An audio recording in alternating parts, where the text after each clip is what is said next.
Hey everybody, welcome back. I'm Denise Brown. Thanks so much for being a part of our Beginning Again retreat. Our next presenter, Diane, is going to talk about how do we cope with loss and our grief and function at work. So Diane, take it away. Thank you, Denise. This was a hard one for me. My mother had Lewy body dementia, and we always think, it's expected. It's going to kill her.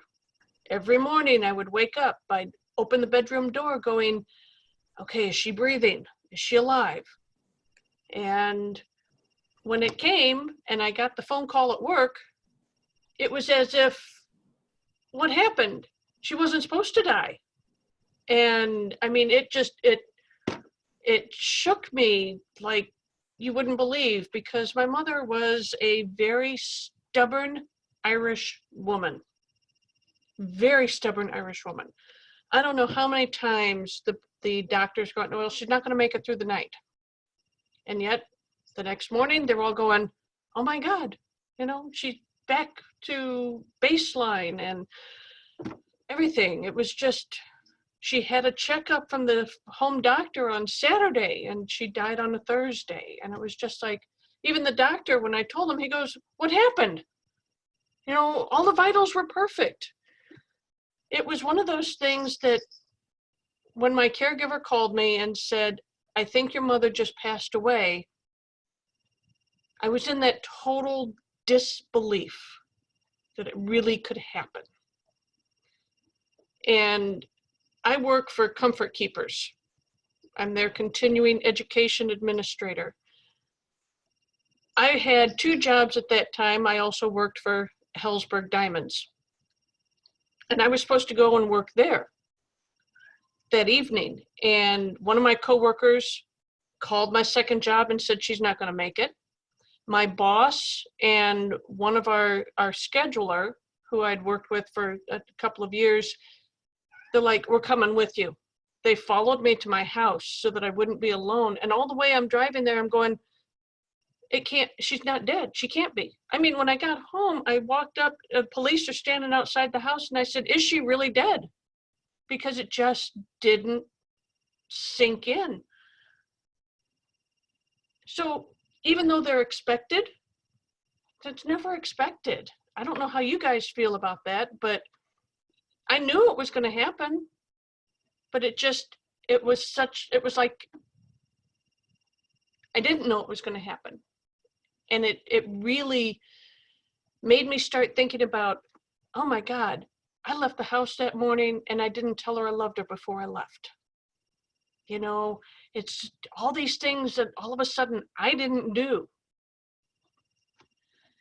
And then normally we get 3-day bereavement from your company. Now you've got to plan a funeral. And I was just like, oh my God, now what do I do? The caregiver that I had taking care of my mother was, God, she was the best person I could have ever asked for. She asked me, she goes, can I come by tomorrow and help you? And I was like, okay. I mean, I didn't know what to do. So what are the first things I did? I took down the hospital bed, got it out of the house, cleaned up the room, took everything out. And people are asking me, aren't you kind of just throwing her away? I was like, I don't know. I don't think there's a right way or a wrong way to do something. My thing was, when I got home and I saw her in that bed, I knew I couldn't do another day opening that door and seeing that hospital bed. That's what I had to get rid of and get it out of there.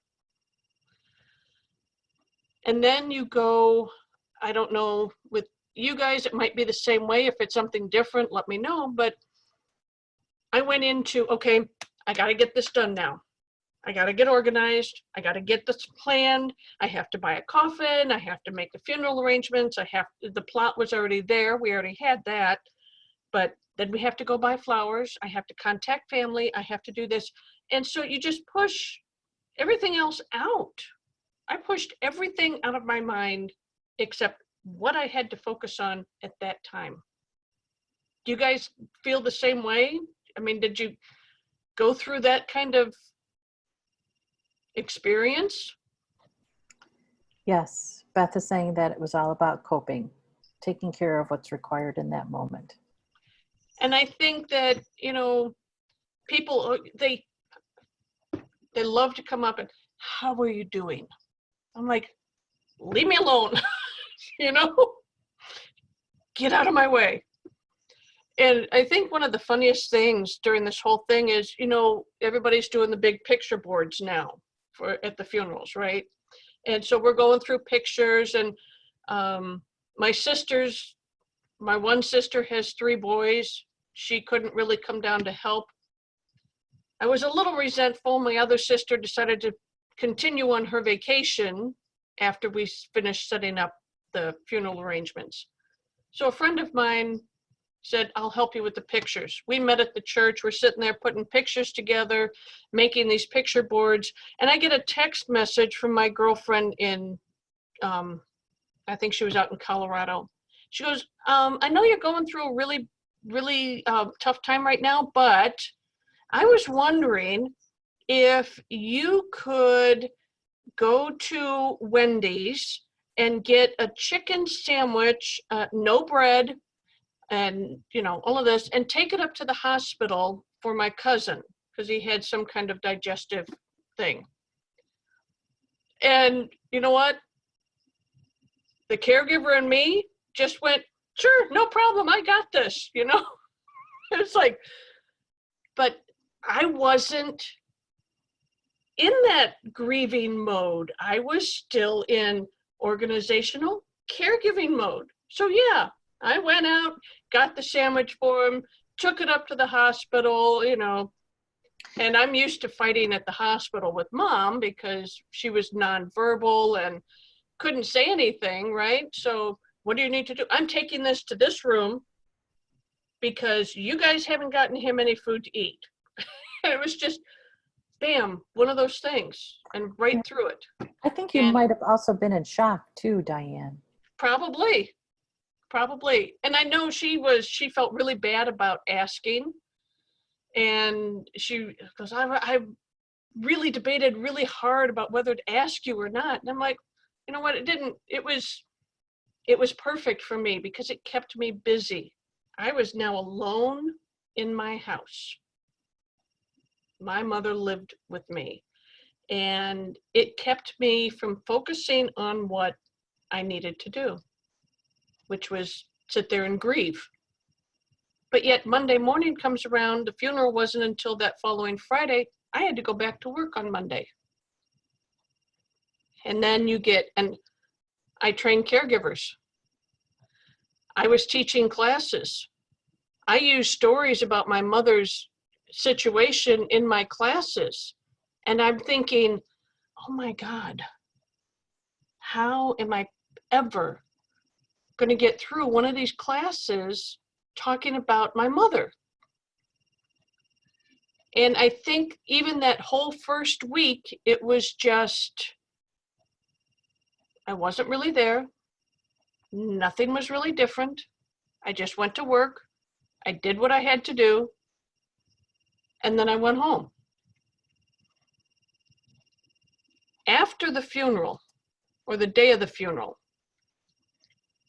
when I had planned this, I knew that the one thing that because my parents never, ever, ever, ever talked about what they wanted at the end of life. Okay.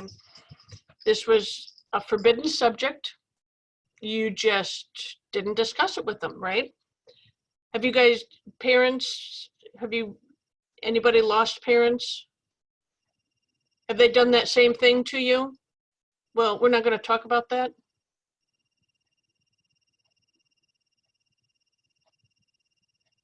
Not really? Well, my father was always like, when he said, you just call so-and-so at the shop. The guy's as old as Dad. He's not going to be there when Dad's gone. You know, it's just like, I don't know. So I knew my mother would love to have me sing the Lord's Prayer at her funeral. And I had people tell me, you can't, you're not going to be able to do it. You're not going to be able to get through it. I don't know, there was, when I got up to do it, it was a way of honoring her. And the emotion of why I was singing it changed from how sad it is that she's not here to hear it, but knowing how much she would have enjoyed it. And I managed to get through it. And then, of course, we have the crying during the funeral. And then afterwards, we have dinner afterwards, right, at the church hall. There's laughing and joking and talking about stories. And then, I don't know if you guys are single, have spouses, people that you would be living with, but you know what? I went home alone. And then it set in. It was like, I can't do this. What am I going to do now? My whole life is over. I spent all this time caring. What am I going to do? And it was just, I didn't know where to go next. But I had 2 jobs and I had to work both of them. I had to keep up the job to pay for the house and the utilities and everything else. My job at Comfort Keepers was probably easier to get through because everybody there is working for the same cause. They're all caring, not necessarily them personally, but that's what we do. We care for other older people. So they were understanding about that loss and about how to deal with that, and they were very supportive. My job at Hellsberg was a holy nightmare, and I was in such a fog, I actually missed 2 days of work and didn't realize that I was supposed to be there. Because I could not focus anymore. And I finally had to take a short leave of absence from there because I couldn't wrap my head around going back there when I wasn't surrounded by people that I felt really cared and understood, you know? And it was difficult because I knew when I worked my 2 jobs, or whether I just worked the 1 job during the day, I had to be home by, if I worked my 9 to 5, I had to be home by 5:30. That's when the caregiver left. And I'm still in that same mode, rushing home to get home by 5:30. And then realizing I don't have to. But if I don't go home, what am I going to do? Do you guys have that empty, what do I do next feeling after this? Knowing that you had to be someplace or you had to get home and now you don't.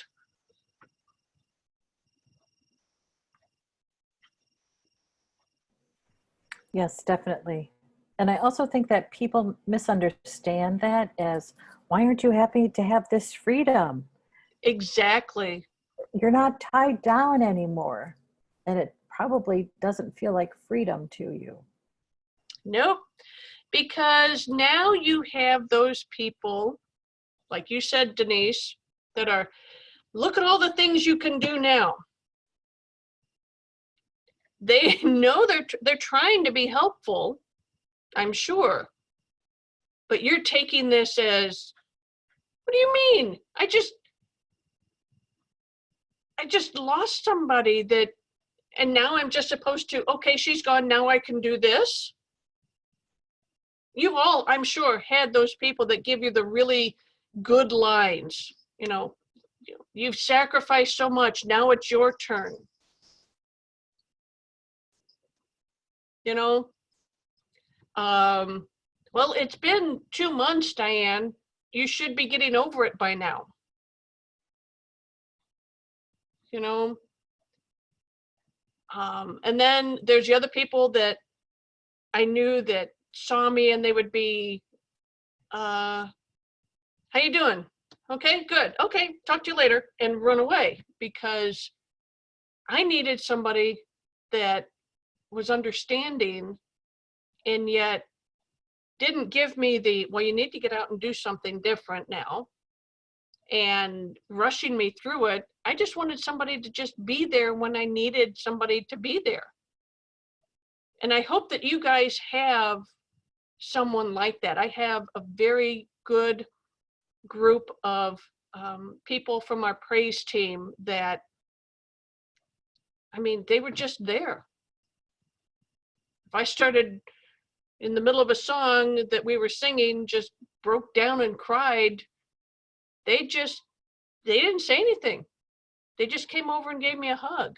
And you need those kinds of people in your life. And I hope that you guys have somebody, at least one, that you can go to and just say, I just need a hug. You don't need to say anything to me. Just be there for it. But I also found myself during this time, yes, I was still working. I was going to work. It was becoming routine. There wasn't anything special going on. I didn't do anything extra. I just maintained what I was doing. But when Mom was alive, I made time, because I had some help hours, to go visit my nephews, to see their plays and their concerts. I made time to go to church and made sure I had somebody to cover that. I made time to go and get my voice lessons that I really enjoyed doing. And after she passed, I thought, why did I do that? I could have spent all that much more time with her. And I felt so guilty about taking that extra time when she was alive to do things for myself. Have you guys given up something out of guilt for maybe doing it while your loved one was alive?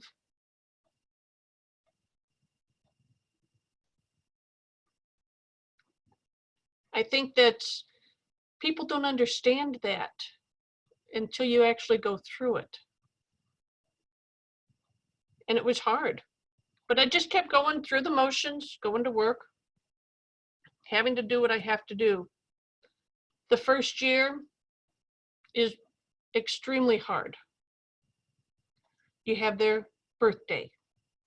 You have the first holiday, which right after her funeral, she died in August 8th, actually. It'll be 2 years this Saturday.